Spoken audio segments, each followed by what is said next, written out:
Ya oke teman-teman, kembali lagi di kuliah manajemen strategik. Hari ini kita akan belajar tentang visi misi, tujuan dan falsafah perusahaan. Jadi kalau misalkan kemarin kita sudah belajar tentang pengertian manajemen strategik gitu. Nah, untuk membuat suatu perusahaan berkembang dengan pesat diperlukan visi misi, tujuan dan falsafah perusahaan yang baik pula gitu ya. Jadi awal-awal kita tentukan visi misi, tujuan dan falsafah perusahaannya apa gitu. Nah, Apple tidak akan besar kalau Steve Jobs punya mimpi yang kecil gitu ya. Bill Gates tidak akan Microsoft tidak akan besar jikalau Bill Gates itu punya visi misi yang apa adanya saja. Nah, oke, kita masuk ke pelajarannya.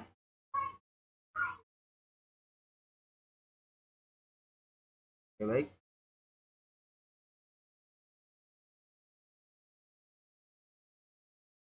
Nah, oke. Nah, di outline ini kita akan belajar tentang visi perusahaan, misi perusahaan, tujuan perusahaan, sasaran perusahaan, falsafah perusahaan, sama kaitan antara semuanya itu seperti apa.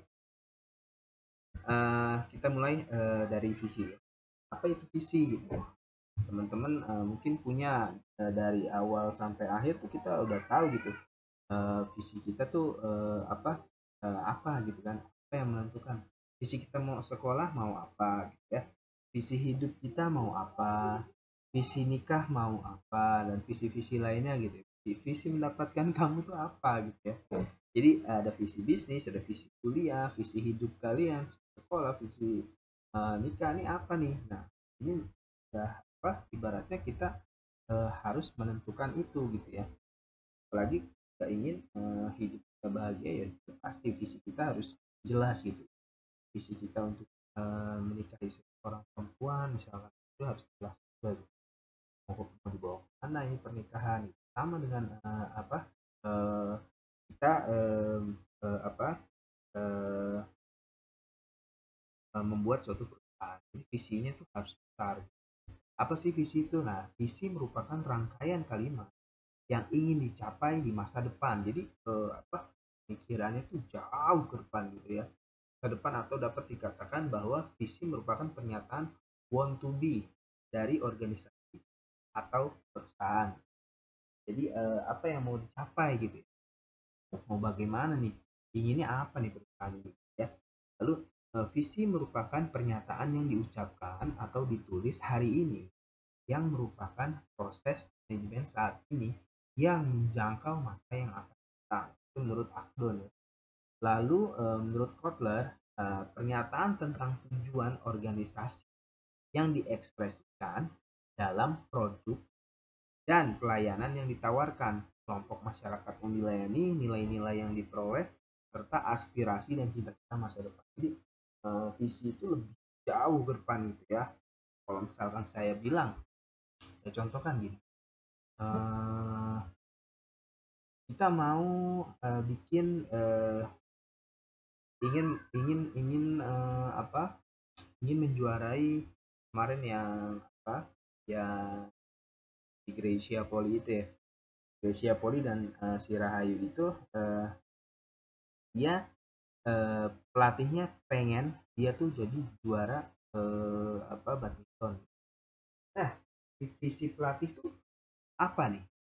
Visi pelatih itu mengalahkan semua lawannya, atau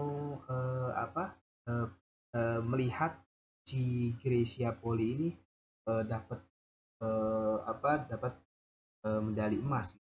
Nah, visi di sini kita ibaratkan si pelatihnya ini bagaimana si Gracia Poli ini bisa gitu ya, bisa menjadi yang terbaik di Olimpik gitu dengan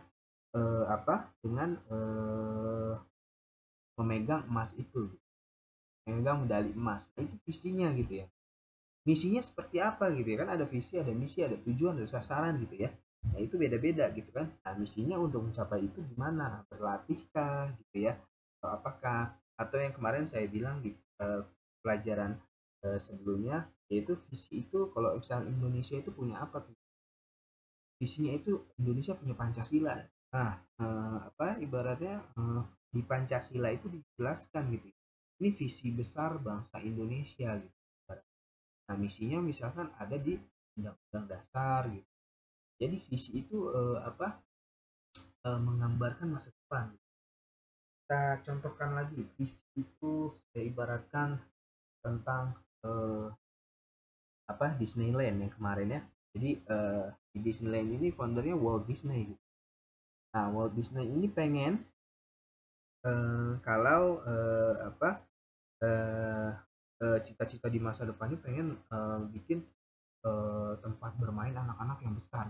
Nah, ketika si Walt Disney ini meninggal gitu ya, dia tidak bisa gitu merasakan visi besarnya itu gitu. Tetapi karena visinya yang besar gitu ya, dia bisa gitu membuat membuat Disneyland itu gitu ya. Jadi dia tidak merasakan, tetapi dia eh, apa dia bisa membuat itu gitu ya. Jadi apa eh, dia tuh udah ada gitu di pikirannya gitu ya. Udah udah ini di pikiran dia, udah nyangkut ibaratnya. Nah, itu contoh penggambaran visi. Kita lihat lagi misalkan visi orang menikah gitu. Kalau misalkan visi orang menikah nih bukan hanya terhenti pada saya sudah mendapatkan dia gitu ya, saya sudah bersama dia, tapi lebih jauh dari itu gitu ya. Nah, visi menikah itu bagaimana? Misalkan saya mau menikah dia untuk masuk surga bersama, itu visi gitu ya. Kalau misalkan apa eh, cuman mendapatkan doang, ya itu cuman sampai situ aja gitu. Jadi visi itu lebih besar gitu ya, lebih lebih lebih apa ya, ya pokoknya besar sekali gitu. Lalu nah ini visi visi harus bisa menjawab mau jadi perusahaan yang gimana nih gitu ya. Nah, apa yang mau kita capai, gimana, terus perusahaannya mau jadi yang nomor satu di dunia kah gitu ya. Nah, si Steve Jobs ini punya visi eh, Apple itu ada di setiap meja orang-orang dunia gitu ya. Nah, visinya besar sekali gitu ya. Nah, karena terbukti gitu ya, visi yang besar itu menjawab gitu. Apple menjadi salah satu raksasa dunia di dunia eh, telekomunikasi ibaratnya. Nah, dunia teknologi komputer, dunia handphone kayak gitu ya. Jadi visi itu harus bisa menjawab mau jadi perusahaan yang gimana, apa yang mau kita capai, apa yang mau perusahaan capai. Nah, ini harus menjawab itu, mau jadi apa kita nanti masa depannya mau jadi apa nih, mau gimana nih, ini visi harus besar gitu ya. Nah, lalu persyaratannya visi ini dapat dibayangkan oleh seluruh jajaran organisasi. Kita misalnya foundernya nih bisa membuat visi ini besar, kita bayangkan. Nah, tapi jangan cuma kita gitu yang bisa ngebayangin, tapi seluruh jajaran organisasi bisa membayangkan hal itu gitu ya. Lalu dapat dikomunikasikan dan dapat dimengerti oleh seluruh jajaran organisasi perusahaan. Ini juga penting nih agar semua jajaran itu bisa merasakan juga gitu ya. Jadi bagaimana bisa mendeliver mengkomunikasikan visi ini kalau misalkan visinya itu tidak jelas gitu ya. Lalu berwawasan jangka panjang dan tidak mengabaikan perkembangan zaman. Nah, ini visi biasanya 10 tahun, 5 tahun, 10 tahun gitu ya merancang. Tapi ini harus eh, apa? eh, ini jadi maksudnya pakai logikanya gitu. Cuman yang lebih baik lagi, visinya itu harus seumur hidup ya, sampai kita mati gitu. Jadi visinya itu harus harus harus besar gitu. Jangan cuma tahun, 5 tahun, tapi visi yang bagus itu malah visi yang ya kalau bisa sampai sampai perusahaan itu terus menerus jalan gitu, sampai kita tinggalkan gitu. Lalu visi itu memiliki nilai yang memang diinginkan oleh anggota organisasi perusahaan. Nah, jadi apa sih keinginan di dalam organisasi itu? Nah, ini juga masuk ke dalam visi gitu ya. Jadi ketika orang-orangnya mendapatkan hal yang dia mau gitu ya. Nah, ini juga bisa mudah untuk deliver visi itu ke orang tersebut sama-sama gitu, sejalan berarti gitu. Lalu terfokus pada permasalahan instansi dan beroperasi. Visi ini bisa menjawab permasalahan-permasalahan yang ada di perusahaan. Nah, tujuannya untuk apa gitu ya? Apa nih visi ini? Satu, mencerminkan sesuatu yang akan dicapai perusahaan. Apa yang mau dicapai perusahaan gitu? Saya mau bikin mobil mobil bisa terbang gitu. Mobil bisa terbang pertama di dunia. Nah, itu kan juga visi besar gitu. Jadi kalau maunya itu ya harus dicerminkan gitu ya sama perusahaan. Terus memiliki orientasi pada masa depan perusahaan. Nah, ini orientasinya harus ke depan gitu ya. Lalu menimbulkan komitmen tinggi dari seluruh jajaran dan lingkungan perusahaan. Nah, lagi-lagi kita untuk membuat visi yang besar, kita harus juga melihat jajaran dan lingkungan perusahaan tersebut. Nah, menentukan arah dan fokus strategi perusahaan yang jelas. Lalu menjamin kesinambungan kepemimpinan organisasi perusahaan. Ya, terus manfaatnya untuk apa? Visi besar itu menumbuhkan semangat kerja karyawan gitu, motivasi karyawan gitu. Kita mau mencapai ini gitu. Ibaratnya visi, kalau misalkan visi pahlawan-pahlawan itu tidak merdeka gitu, ini tidak mungkin gitu ya, tidak mungkin Indonesia bisa merdeka gitu. Nah, pembahasan merdeka bukan sampai pada kita merdeka eh, apa merdeka dari Jepang ataupun Belanda gitu, batas-batas itu. Nah, sampai sekarang pun visi masih tetap berjalan gitu ya, merdeka dari keterkangan, merdeka dari kemiskinan. Nah, ini kan Indonesia sampai hal ini masih terus berjalan gitu. Jadi visi besarnya itu eh, apa tetap berjalan gitu. Lalu menumbuhkan rasa kebermaknaan gitu. Jadi kalau misalnya wah maknanya itu sangat dalam gitu ya, bisa dirasakan oleh kita sendiri maupun sama jajaran organisasi. Lalu visi itu buat numbuhin standar kerja yang prima gitu ya. Kalau misalnya nggak punya visi misi ya arah kita nggak jelas gitu ya, standarnya nggak jelas nih. Lalu menjembatani keadaan sekarang dan masa yang akan datang. Jadi sekarang maunya ini kira-kira masa depan tercapai apa enggak? Ya bisa tercapai, bisa enggak gitu ya, selama kita buatnya dengan jelas gitu ya. Kita bisa tetap perusahaan ini dijalankan dengan strategi-strategi yang baik. Lalu misinya apa gitu ya? Tadi sudah saya jelaskan tentang pelatihnya Gracia Poli gitu ya. Visinya itu cuma bisa ibaratnya mengantarkan si Gracia Poli untuk meraih medali emas tuh, dan menjadi ibaratnya nomor satu di dunia gitu. Nah, misinya apa nih gitu?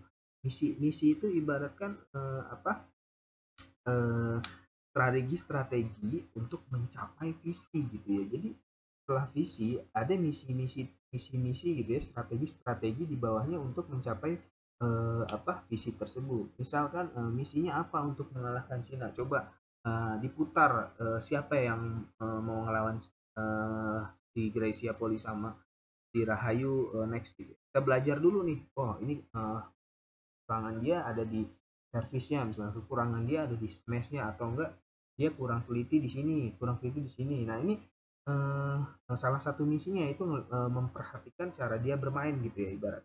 Lalu misinya lagi berlatih gitu ya, berlatih dengan keras tuh. Kita terus sebelum bertanding pastinya kita berlatih dengan keras, olahraga gitu ya, dengan stretching atau gimana gitu. Itu salah satu ibaratnya misi untuk mencapai visi medali emas itu gitu. Nah, misi visi kita apa nih untuk capai kalau untuk mencapai visi gitu.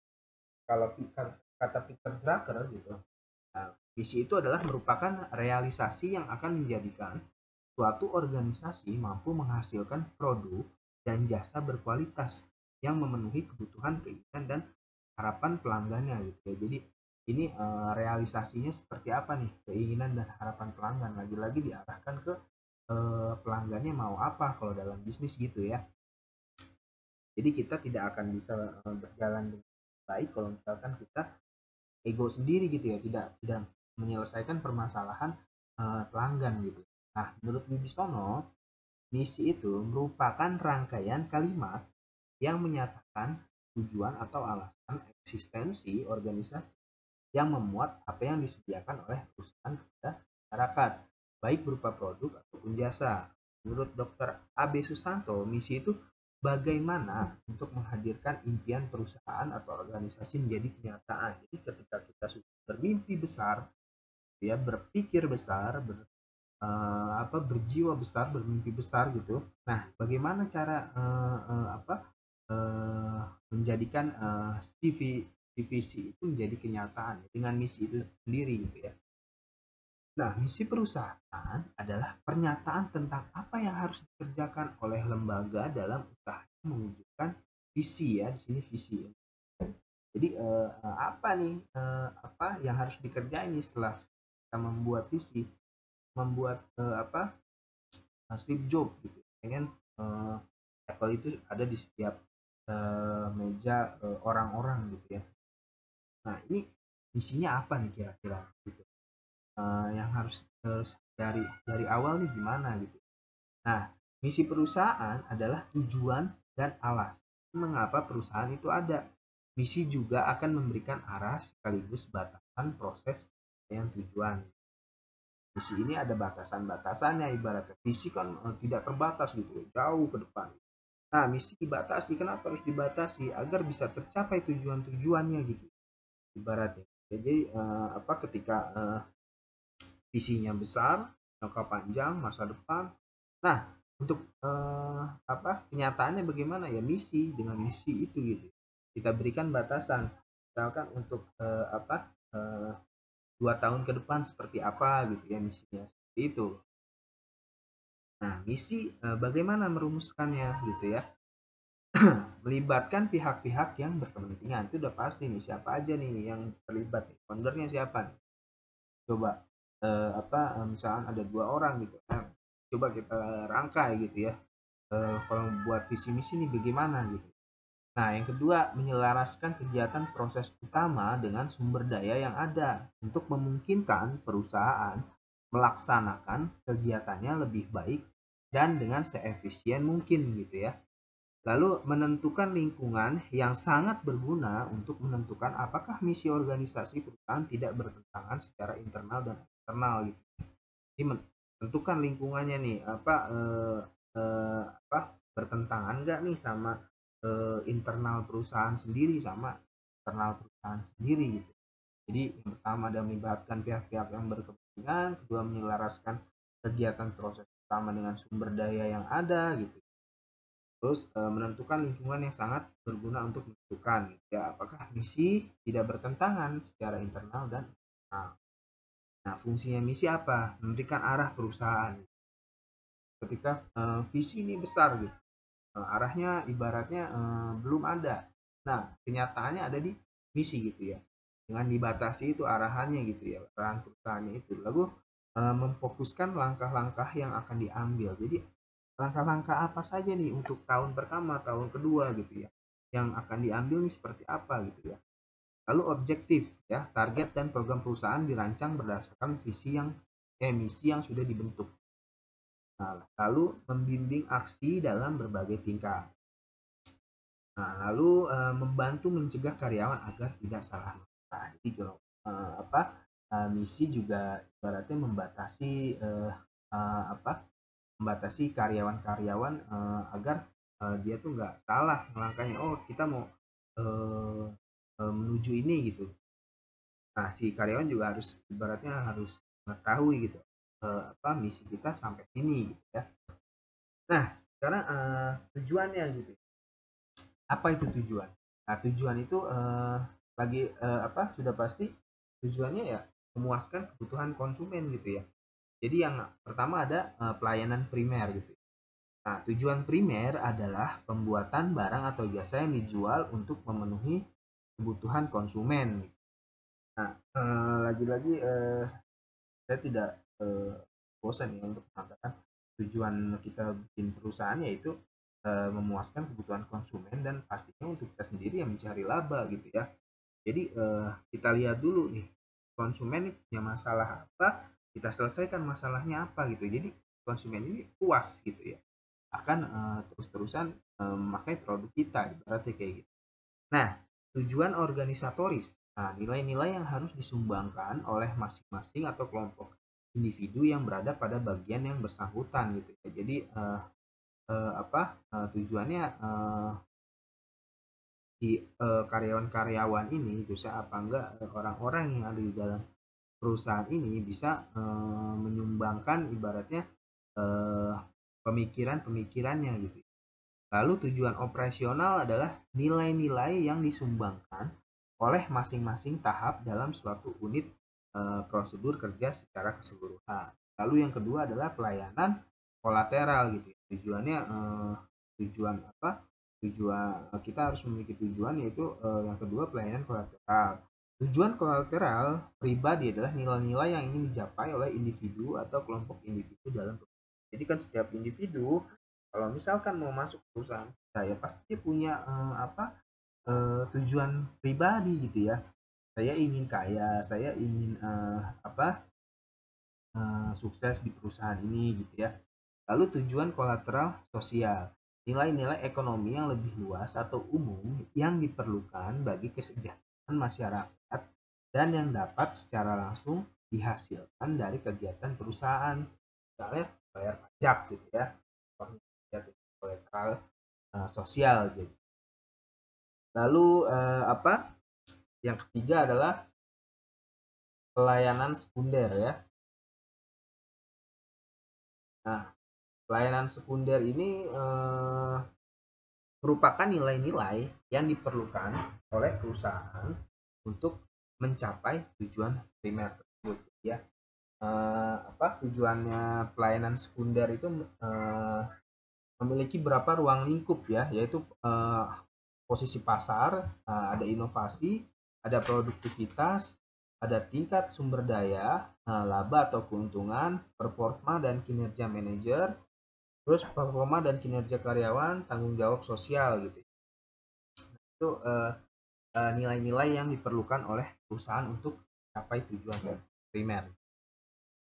Lalu gimana cara yang menentukan tujuan gitu ya? Nah, tujuan perusahaannya harus spesifik, melakukan usahanya yang bermanfaat secara ekonomis dan sosial gitu.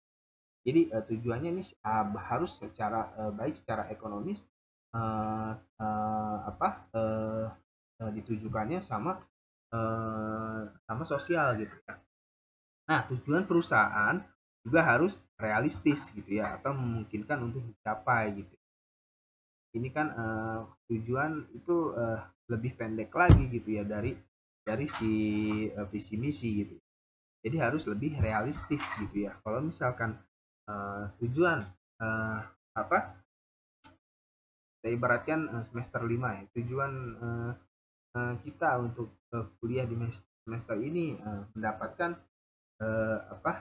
nilai manajemen strategik yaitu B. Nah, tetapi pada kenyataannya ketika kita membuat tujuannya B, ketika kita lebih lebih banyak belajar, lebih banyak rajin untuk membaca ataupun kita mengerjakan tugas-tugas dengan baik dan benar gitu ya. Nah, itu ternyata bisa melebihi ekspektasi kita gitu. Jadi nilai kita A malah gitu. Nah, itu harus realistis ya dengan kemampuan diri sendiri gitu, kemampuan perusahaan gitu.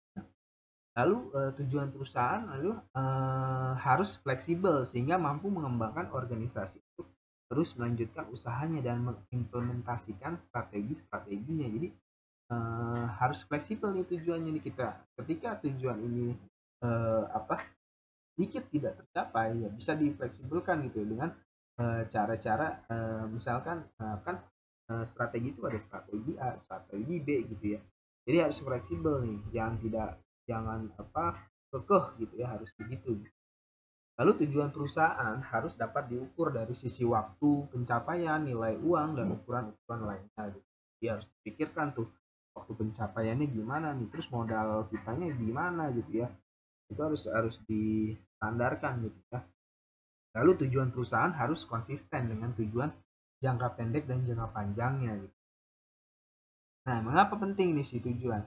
Tujuan membantu mendefinisikan organisasi di dalam lingkungan gitu ya. Visi kita ini, misi kita ini. Nah, ini yang mau kita capai nih tahun ini nih. Nih. Ini yang kita mau capai di 6 bulan ini gitu ya. Ini nih tujuan kita nih. Omsetnya harus segini nih. Terus kita harus punya orang-orang pelanggan-pelanggan baru nih. Ya, kita harus sampai sini nih, ada 100 pelanggan baru nih capaian kita nih gitu ya.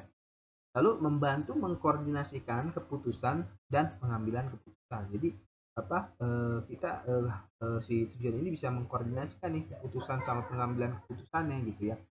Lalu norma untuk menilai pelaksanaan prestasi perusahaan.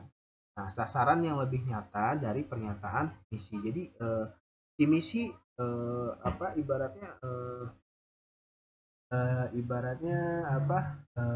kenyataan yang harus dicapai, tapi ini harus lebih nyata lagi gitu ya, harus lebih detail lagi gitu ya tujuan ini gitu.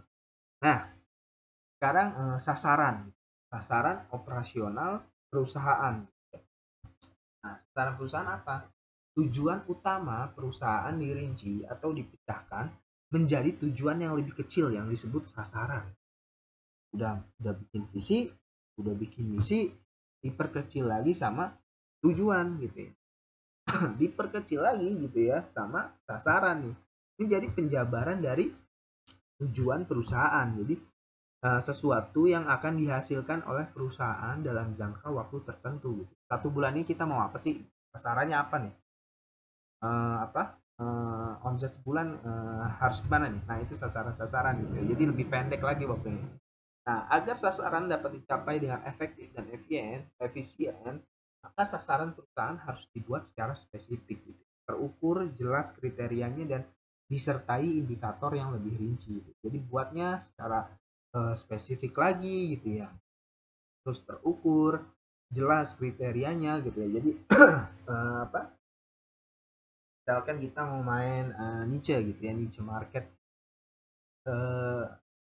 Ini misalnya kita produk fashion lebar gitu ya, fashion ibaratnya banyak gitu produk fashion. Terus kita tentukan lagi nih sasarannya siapa sih untuk produk ini gitu ya.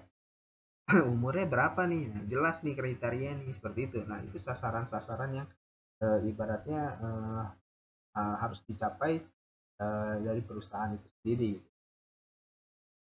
Lalu kaidahnya membuat sasaran, yang pertama yaitu kita harus melihat sumber daya manusianya gitu ya.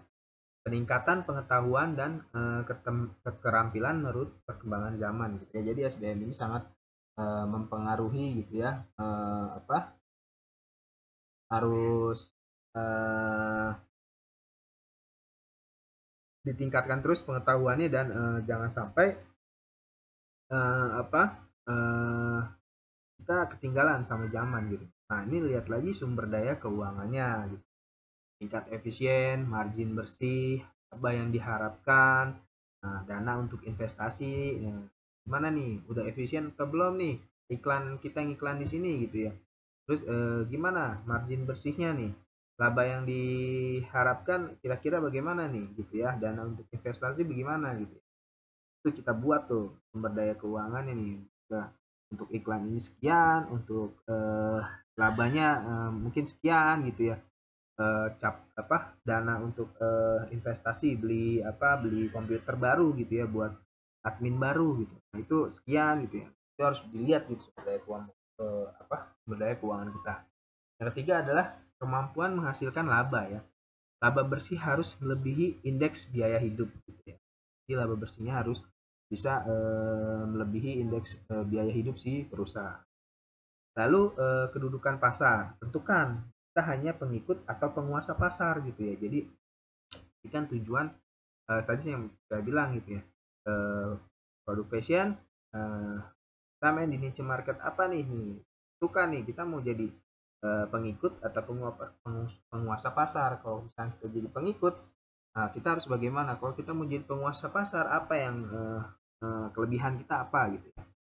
Lalu sarana kerja mau diganti atau diperbaiki gitu ya, sarana dan prasarana yang ada di perusahaan. Lalu yang keenam, pengembangan usahanya nih ya, harus dilihat nih, perlu meningkatkan penjualan, laba, aset, unit usaha, dan organisasi kerja gitu. Perlu nggak dikembangkan usahanya? Jadi yang keenam adalah pengembangan usaha, yang ketujuh harus tanggung jawab gitu ya, untuk membuat sasaran-sasaran itu. Tanggung jawab hanya mendapatkan untung atau bermanfaat terhadap lingkungan gitu ya. Jadi dalam membuat perusahaan kita tidak hanya memikirkan untungnya saja, tetapi bermanfaat gak nih buat lingkungan kita gitu. Kalau misalnya perusahaan besar ada dana CSR, ada dana beasiswa dan lain-lain, misalnya UMKM, kita bisa bermanfaat buat lingkungan kita, jadiin ibu rumah tangga ini bantuin kita untuk packing lah gitu, kita gaji lah, itu kan bermanfaat gitu ya terhadap. Nah, lalu ada falsafah perusahaan ya, prinsip yang dipegang oleh perusahaan di dalam menjalankan roda bisnis yang kemudian dijadikan acuan untuk membangun perusahaan. Nah, kaitannya. Jadi kalau falsafah itu adalah filosofi ya. Kalau dari dalam bahasa Yunani itu terdiri dari dua kata, yaitu philos, berarti suka, cinta dan mencintai gitu ya.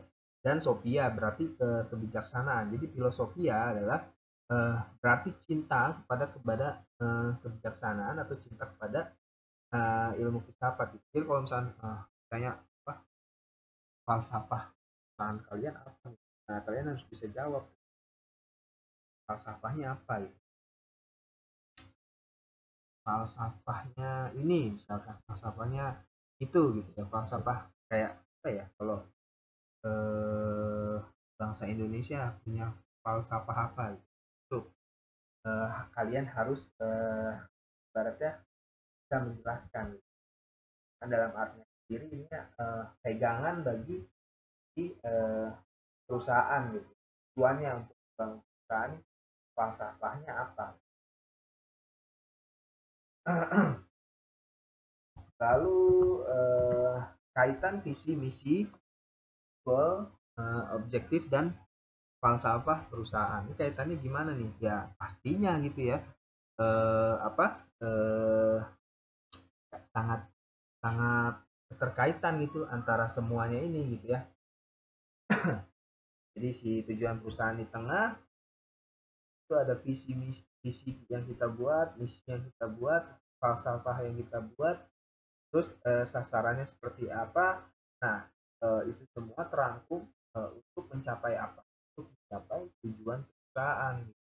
Tujuan perusahaan yang paling yang paling eh, ibaratnya paling nomor satu ya, pastinya tujuan perusahaan itu mendapatkan keuntungan untuk apa agar perusahaan itu terus berjalan. Jadi antara visi misi falsafah sasaran itu pastinya saling terkait gitu dalam manajemen strategik ini. eh, apa yang nomor satu harus dilakukan adalah membuat ini ya, membuat visi, membuat misi, membuat tujuan, membuat sasaran, membuat falsafah. Ini kita harus tahu nih gitu. Kalau misalkan perusahaan besar, visinya harus besar gitu ya, misinya harus ada gitu, tujuannya harus bagaimana, sasaran harus gimana, falsafahnya gimana gitu. Falsafah yang kita pegang nih siapa gitu ya. Kalau kalau kita mau bikin sesuatu kan juga bikin apa ya, kalau kita, eh, ibaratkan kuliah aja deh ya, tujuan kita tujuan terakhirnya kita mau lulus gitu ya, dapat IP yang besar gitu. Nah, kita kan juga harus di MIT ya. Jangan apa nih, falsafahnya apa nih? Ya, sasaran-sasarannya mau gimana nih? Ada semester 1, semester 2, semester 3, sasaran yang mau dicapai apa nih, nilai manajemen pemasarannya sekian gitu ya, manajemen strategiknya sekian gitu ya. Sasaran-sasaran yang apa kita rencanakan gitu ya. Makanya pegangannya gitu. Misalkan teman-teman eh, falsafahnya untuk membahagiakan ibu gitu. Itu yang dipegang sama teman-teman. Kalau misalkan saya tidak lulus, eh, berarti ibu saya bisa kecewa gitu. Kalau apa saya tidak bisa mencapai apa IPK yang baik, misalkan IPK kecil, saya bisa mengecewakan orang tua gitu. Falsafahnya gitu ya. Jadi kayak pegangannya. Nah, oke, untuk apa materi kuliah tentang manajemen strategik pertemuan ketiga visi falsafah perusahaan cukup sampai sini. Terima kasih. Jika ada pertanyaan, silahkan silahkan bisa kita diskusi di grup kelas. Terima kasih semuanya. Semoga bermanfaat kalian dan kalian bisa membedakan misi perusahaan falsafah eh, dan bisa ibaratnya mengartikan itu semua gitu, jadi paham. Oke, terima kasih banyak. Salam sehat selalu, salam sukses selalu.